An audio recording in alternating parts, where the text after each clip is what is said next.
and welcome to another week in our very sunny garden. We're still having the sunshine. It's a little bit colder at night, but no frost, so everything's doing rather well at the moment. Now I have started potting the tomatoes up that will actually replace all these geraniums, etc. that are in here eventually. Now, with it being such beautiful sunny weather, the geraniums have really come into flower. Perhaps a bit early, but we will be alright because we can keep them flowering, give them some good potassium feed and they'll stay flowering all summer. So I'll just show you the tomatoes and then Diane will show you how well the geraniums have come on.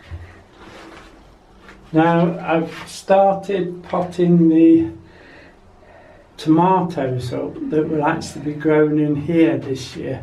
I'm using 10-litre pots this year because, as you know, the wooden ones didn't last another year. I thought they might, but they just dropped a bit. So we're gone to 10 litres this year, and after the lockdown we'll start looking around for some more pots for next year. As you can see, the geraniums are doing so well. Now it's quite a job now deadheading them at this time of the season, but I'm enjoying them. They look beautiful. Well, here I'll just show you how the peanuts are coming along. Now these ones that I grew in this greenhouse, they were planted with the shells on. Now when we get down to the bottom greenhouse, I'll show you the peanuts that were planted without the shells, and there's quite a difference, so we'll see that when we get down there. Now we'll make our way down the garden. We'll show you what's happening on the garden as we go down, and we'll go down and we'll finish planting the onions. We'll put some celery in just to finish off, and then I'll take you into the bottom greenhouse and show you how things are going on. Now we've just popped in the fruit case just to show you how the fruit's coming along. As you can see, they're all in flower now. The bees are buzzing about. Some of the gooseberries are now set, so they're doing very well.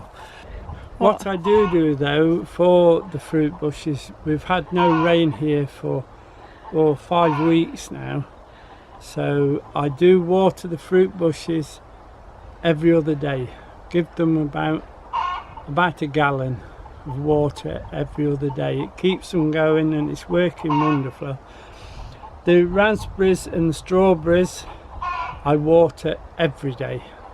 These are the summer raspberries. They're all fruiting up, ready for flowering now. Doing very well. It's well worth cutting the ends of the runners off because it's produced lots and lots of side shoots that will bear the fruit. These are the autumn raspberries. Lots of new shoots coming up, which I'm pleased to see. A little bit thin at this end, but that's no problem. The strawberries, as I said, I'm watering these every day. They're the early ones, and then the other rows are the later ones. So they really are coming along nicely now, showing good colour. Now we'll just dip down to the bottom of the garden. We'll plant some celery and some onions, the last of both.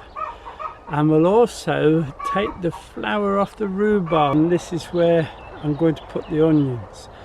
Now I don't know if you can remember, but this patch or plot, square, was double dug with lots of really good rotten manure in the bottom, and then the top layer was put back on.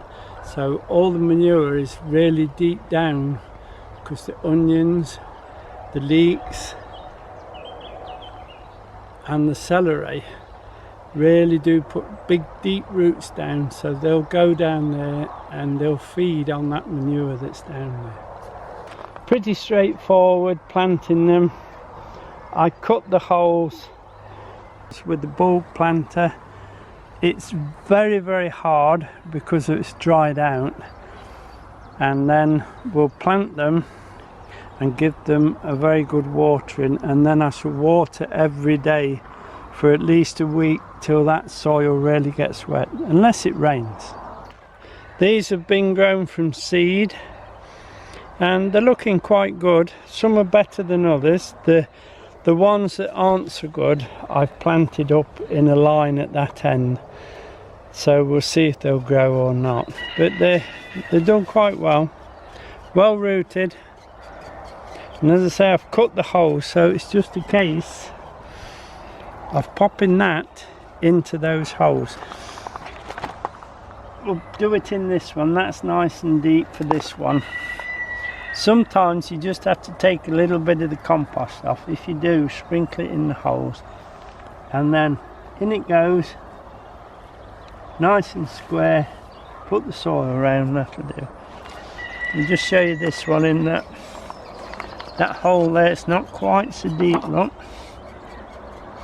So well rooted, put it in, take it to the bottom, make sure it's not got an air space below it. And this one I think that's a good one again. The roots are beginning to spin, so they are ready. Again, in it goes.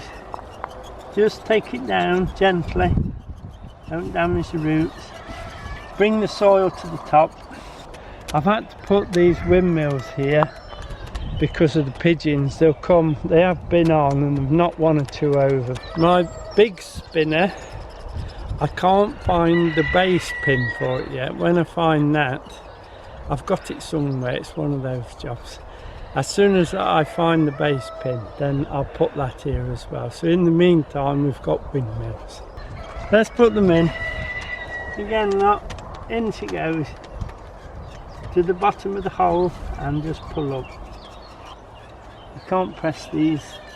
You don't have to press them so tight, but what you want to be looking at is not to put them too deep, else the bulb of the onion will have to sort itself out. They will lift or draw themselves in to the soil, but if you get it right, it saves them doing it. So I'll just pop these in and then we'll have a look at the celery. Last of our onions are now in. We'll just water these in now. Plenty of water. And then along here, look, we've put the spring onions. I've put a line of onions here, spring onions or pulling onions as we like to call them. They're called guardsmen. Perfectly alright if it gets cold. We'll pull those in a few weeks when they're ready. But now I've put them in, I'll also set the next batch of seed for the follow on for these. So there's always some onions there for pulling. Okay. Right, we just finished watering, plenty of water. We'll leave that now until the sun goes down, and then we'll give them another watering, and then tomorrow morning another watering, and then a watering every morning for the next few days till I see it start to grow, and then we'll let them get on with it unless it gets really dry, and then we'll water again. Now I've started planting the celery. We're going to plant them in this tunnel, and this is called Starburst. It's a F1, but we like it because it has a little hint of pink in the stems, which looks very nice on the salads. I have cut some of the holes. I have one more hole to cut. We'll make it there. How hard the ground will be if you're trying to do it with a trowel, you'd have a terrible job getting them in. So we just take that weed out. Look, that's it. I take the bits out of the bulb planter, and there's always somewhere that wants a little bit of more soil into it, and so instead of doing it all over the bed, I put it into a tub and then tip it into where I've got a bit of a hollow. What I like to do with celery is just put some compost in the holes first. They like a lot of water, so if they've got a little bit of compost in the bottom, it just gives those roots a good start when they get down there. Instead of being harsh dry soil, they've got a bit of compost just to bite into, and it gets them going a bit quicker. There's no feed in it, it's just basic potting compost, cheap compost, man. Here's the little plant. It's in a liner, and I did water them this morning, but I think they're dried out a little since. It's been quite sunny here. There it is, well rooted, it's ready to go. And then we just press it gently into that compost and just bring the soil around it. Let's have a look at another one. Nice plants. Watch out for weeds though in the side. These have been outside and been hardened up best I can, so there'll be no check when they go in. There you are, look. Pardon me. There you are. Very nice plant. There is compost in the hole, remember, so it'll just sit in there nicely.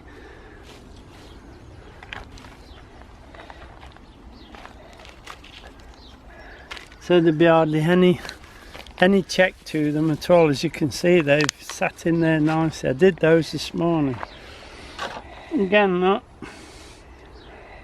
In we go. Don't press them too hard because you might damage the roots.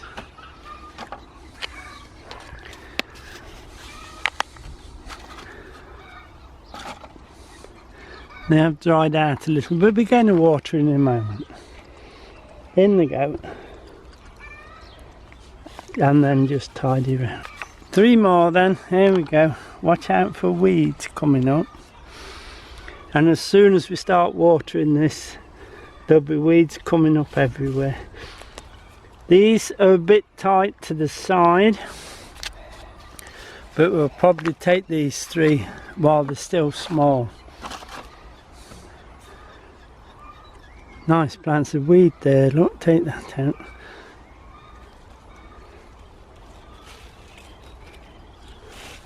Put the soil around. 1 more then. Here we go, last one. Very well rooted, that's beautiful. In we go. And then just bring the soil around and tidy it.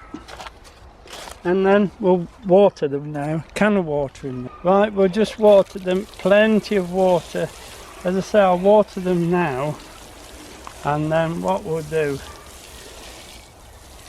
we'll water again tonight when the sun's gone off them a bit. As you can see, the soil won't take it while the sun's on it too much. With plenty of water. Now this end of the tunnel has to be put in the leeks. As you know, we now grow leeks under the mesh to keep the insects out, especially the leaf moth. We don't want problems with that. The other thing is, with having a new fleece, I've used a lot of tape to cover nearly all of the wooden frame. It does tend to snag on the frame while you're putting them on, and when you've paid quite a bit of money out for a fleece, you really don't want it catching on the timber. So I've put on, where necessary, some tape. This is reinforced tape, but you could use black tape. I was using black tape on the other ones, but I've run out now, so I've had to use this reinforcing tape.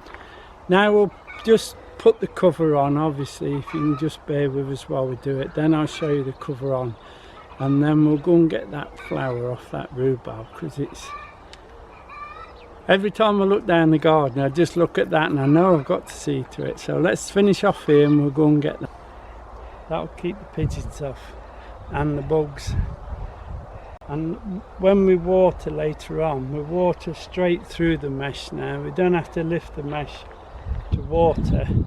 You just pour it through carefully and it goes through. While I'm here, I'll just show you the garlic. It's coming along nicely. Now this has been underwater a few times and it's still growing, so I'm very pleased with the garlic. There's some good strong thick stems there, so we're looking forward to a good crop. It was some of the garlic that I saved off our own, and I set the cloves in there, so that is what was grown last year, and we'll see whether it's any good or not when we harvest. Now this is that flower on the rhubarb that I've been dying to get rid of, but I've kept it just to show you how to do it. Now when I pull it out, there might be some stems come out with it, but that's perfectly alright. These stems that come out with it will be bitter, so we need to pull the lot out. If some come out with it, that's fine. It's just a case of getting hold and giving it a good pull. Oh, it's broke. There you are, look. These will be no good, we don't want those. And that will be go up to the compost heap and be chopped up and make good compost. Now there's another one just popping up here, look. We'll take that one if I can get it. Oh, that's it. These, you'll get more of these on these old-fashioned rhubarbs. This has been here for donkey's years now, so it's a variety that does flower, but if you take them off, it's perfect rhubarb. While you're there, just go through, and if you see any leaves like this, just pull them off. They're not going to do the plant any good now, so there's one there, look. You take that off as well. That's not going to do the plant any good. Just go around and tidy it up, take these out, and then maybe a couple of weeks we'll be harvesting this. There's some lovely red stems in there.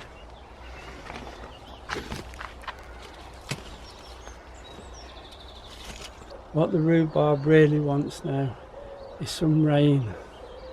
It's lacking rain. It's sort of lax to where if we get the rain, it'll really come up and stand up. Now, by goodness, it's warm here. We'll just pop in and I'll show you what's happening in the bottom greenhouse. I've put this heavy duty fleece on the outside, which just steadies the sun while we've got lots of young plants in there. It doesn't do the top, but it's enough on the side. As you can see, we're very, very congested in here, but everything is beginning to grow. So until it grows a little, then it can go out to the frames outside, and that eases down the pressure on the greenhouse. Here's one of the peanuts that had 2 seed in, so obviously it's better to set the bare seed rather than the seed in the husk. These tomatoes in these 6 packs are the ones we've done, if you remember us putting the seed in of Moneymaker, so we can send them up to the village. As you can see, they're doing very well.